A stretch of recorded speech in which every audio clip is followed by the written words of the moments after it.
എടാ this is ഇതിൻ. എടാ ഞാൻ ജയറാമിൻ്റെ ലേറ്റസ്റ്റ് തമിഴ് പടമായിട്ടുള്ള പരിമള ആൻഡ് ഗോ ഞാൻ കണ്ടു. ഉർവശിയാണ് ലീഡ് ഹീറോയിൻ. എനിക്ക് ഒരു ഒരു ഡീസൻറ്റ് വാച്ച്, എനിക്ക് അത്രേ പറയാനുള്ളൂ ഇതിൽ. കാരണം ഇവർ ഉദ്ദേശിച്ച ഒരു പ്ലോട്ട് കൊള്ളാം, അതുകൊണ്ട് ഒരു ഡീസൻറ്റ് വാച്ച്, അല്ലെങ്കിൽ ഒരു എബോവ് ആവറേജ് ലെവലിലോട്ട് അത് പോയേനെ. സോ കമ്മിങ് ടു പടത്തിലോട്ട് വരികയാണെന്നുണ്ടെങ്കിൽ ഇപ്പം ട്രെയിലറിൽ പറയും പോലെ തന്നെ ഒരു മിഡിൽ ക്ലാസ് ഫാമിലി അവരുടെ ഡേ ടു ഡേ ലൈഫ് കാര്യങ്ങളൊക്കെ ആയിട്ട് പോകുന്നു. അപ്പോൾ ഒരു പർട്ടിക്കുലർ ഇൻസിഡൻസും അത് ലീഡ് ചെയ്യണ ഒരു മർഡറും പിന്നെ ആര് ചെയ്ത് എങ്ങനെ എന്നൊക്കെ പറഞ്ഞുകൊണ്ടാണ് ഈ പടം ത്രൂ ഔട്ട് പോണത്. ഇപ്പോൾ പെർഫോമൻസ് വൈസ് ആയാലും like Jayaram and Urvashi like കൊള്ളാം എന്ന് പറഞ്ഞാൽ പണ്ടത്തെ ആ പടങ്ങളുടെയൊക്കെ ആ ഒരു റിസംബ്ലൻസ് എവിടെയൊക്കെ അങ്ങ് അടിക്കുന്നുണ്ട്. അത് മാത്രമല്ല ഇരുന്ന ഓഡിയൻസും കൊള്ളായിരുന്നു. എന്ന് വെച്ചാൽ കുറേയൊക്കെ കോമഡീസ് വർക്ക് ആവണുണ്ട്. എന്ന് പറഞ്ഞാൽ ആ ഒരു എൻജോയ് ചെയ്ത് വരണ കുറേ സിറ്റുവേഷൻസ് കുറേ ഉണ്ടായിരുന്നു. കൊള്ളാം. ചിലയിടത്തൊക്കെ കുറച്ച് ഓവറായില്ലേ എന്ന് തോന്നുന്നുണ്ട്. എന്നിരുന്നാലും കുഴപ്പമില്ല, ഓക്കെ, അത് അതിൻ്റെ സൈഡിൽ കൂടെ പോകണുണ്ട്. പിന്നെ അവരുടെ മക്കളായിട്ട് വന്ന രണ്ടുപേരും കൊള്ളാം. എന്ന് വെച്ചാൽ കണക്റ്റ് ആവണുണ്ട്. മിഡിൽ ക്ലാസ് ഫാമിലിയിൽ എങ്ങനെയായിരിക്കും എന്നുള്ള കാര്യങ്ങളൊക്കെ അവിടെ വീട്ടിൽ നടക്കുന്ന ഡേ ടു ഡേ ലൈഫ് കാര്യങ്ങൾ. ആൻഡ് യോഗി ബാബു ഉണ്ട്. കോമഡീസ് ആസ് യൂഷ്വൽ, ചിലത് ഓക്കെയാണ്, ചിലത് അത്ര രസിച്ചില്ല എന്നുള്ള ലെവല്.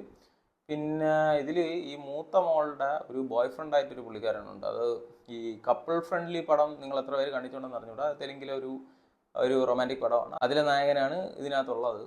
പുള്ളിക്കാരന് എന്ന് പറഞ്ഞാൽ പുള്ളിക്കാരൻ്റെ റോൾ ആദ്യം കാണിക്കുമ്പോൾ ഒരുമാതിരി അയ്യോ പാവം മറ്റേ നുള്ളിയെ ഇപ്പം കിടന്ന് കരയും എന്നുള്ള ലെവലിലായിരുന്നു ആ ഒരു ക്യാരക്ടർ. എന്നാൽ പുള്ളിക്കാരൻ്റെ എന്ന് വെച്ചാൽ ആളുടെ കഥ ഏതെന്നൊക്കെ പറഞ്ഞാൽ ഒട്ടും കൺവിൻസിങ് അല്ല. അന്നും എന്തൊക്കെ അങ്ങ് പറയുന്നു പോകുന്നു എന്നുള്ള ലെവലിലുള്ളതാണ്. പിന്നെ സാൻഡി മാസ്റ്റർ ഉണ്ട് ഇതിനകത്ത്, നമ്മൾ ആ ചോക്ലേറ്റ് കോഫി എണ്ണായി. സോ ആ പുള്ളിക്കാരനായാലും ലൈക്ക് ഒരു പരിധി വരെ ഓക്കെ. പിന്നെയൊക്കെ ശോകം എന്ന് വെച്ചാൽ സെക്കൻഡ് ഹാഫിൽ പുള്ളിക്കാരൻ്റെ ഒരു റൊമാൻറ്റിക് സോങ് ഒക്കെ കാണിക്കുന്ന ഒരു ഇതുണ്ട്. ഗ്രാഫൊക്കെ എന്ന് പറഞ്ഞാൽ കുത്തനടിഞ്ഞ് ഒരാവശ്യമില്ലാത്ത സാധനം. ഈവൻ കമ്മിങ് ടു ക്ലൈമാക്സിലോട്ട് വരുമ്പോഴാണെന്നുണ്ടെങ്കിൽ പോലും ലൈക്ക് അവർ പറയാൻ ഉദ്ദേശിച്ച കാര്യങ്ങളൊക്കെ കൊള്ളാം. കുറച്ച് ഒരു റിയൽ ലൈഫ് ഇൻസിഡൻറ്റിനെയൊക്കെ കുറച്ചൊന്ന് എടുത്തിട്ടുണ്ട്. ഉദ്ദേശിച്ച പരിപാടിയൊക്കെ കൊള്ളാം. പക്ഷേ എന്ന് പറഞ്ഞാൽ ഒരു പ്രോജക്റ്റ് എഴുതുമ്പോൾ കൺക്ലൂഷന് ഒരു സെറ്റ് ഓഫ് ഇൻസിഡൻസ് കൊണ്ടുവച്ചതുപോലെയൊക്കെയാണ് എനിക്ക് തോന്നിയത്. എന്ന് പറഞ്ഞാൽ ആദ്യമൊക്കെ ഓക്കെ, പിന്നെ അതിനുശേഷം എന്നുള്ള ലെവലൊക്കെ ആയതുപോലെ എനിക്ക് തോന്നിപ്പോയി.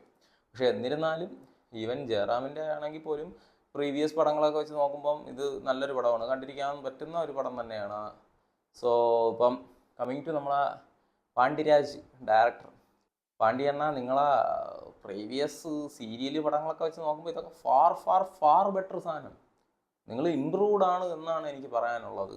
കാരണം പാളിച്ചകളുണ്ട്, ഞാൻ പറഞ്ഞില്ലേ, പാളിച്ചകളൊക്കെ ഉണ്ട്. ചില ക്യാരക്ടേഴ്സൊക്കെ ഒരുമാതിരി അയ്യോ അനാവശ്യമായിട്ട് കുറേ. എനിക്കിത് പറയാനുള്ളതെന്ന് വെച്ചാൽ പാണ്ഡ്യരാജാണ്. അണ്ണൻ്റെ പഴയ ഇതിന് മുന്നത്തെ ആ സീരിയലുകൾ പടങ്ങളൊക്കെ വെച്ച് നോക്കുമ്പോൾ ഇതൊക്കെ ഫാർ ഫാർ ഫാർ ബെറ്റർ പടമാണ്. ഫാർ ബെറ്റർ എന്ന് പറഞ്ഞാൽ ആ ഒരു പട്ടിക്കാടും എല്ലാമൊക്കെ വിട്ട് സിറ്റിയിലോട്ട് വന്ന് അതിൻ്റേതായിട്ടുള്ള രീതിയിലുള്ള മാറ്റങ്ങൾ കാര്യങ്ങളൊക്കെ ഉണ്ട്. പിന്നെ കുറേ അനാവശ്യമായിട്ടുള്ള കുറേ ചോദ്യങ്ങളുണ്ട്, അതെന്തങ്ങനെ ഇങ്ങനെ എന്നുള്ള രീതിയിൽ. പിന്നെ പ്രത്യേകിച്ച് അവരെടുത്ത് പറയണമെങ്കിൽ പോലും സെക്കൻഡ് പാർട്ടിലെ സന്ദീപോം എന്നൊക്കെ പറയുന്നുണ്ട്. എന്തിനി സെക്കൻഡ് പാർട്ടിൻ്റെ ഒന്നും ഈ പടത്തിന് ഒരാവശ്യമില്ല. ഓൾറെഡി ഇത് നല്ല രീതിയിൽ, അത്യാവശ്യം നല്ല രീതിയിൽ ഇത് ഒതുക്കി വെച്ച് ചുമ്മാ വലിച്ചു നീട്ടാനായിട്ട് അങ്ങനെ. സോ മൊത്തത്തിൽ കൊള്ളാം. ലൈക്ക് ഇവരുടെ പ്രധാനമായിട്ട് അതാണ്, ഇവരുടെ ആ ഒരു ഫാമിലി സൈഡൊക്കെ എന്ന് വെച്ചാൽ നമ്മൾ കുറേ കാലമായില്ലേ ലൈക്ക് ഈ ഒരു കോംബോയിൽ ഒരു പടം കണ്ടിട്ട്. അതുകൊണ്ട് ലൈക്ക് കൊള്ളാം. അപ്പം ഇത്രയേ ഉള്ളൂ.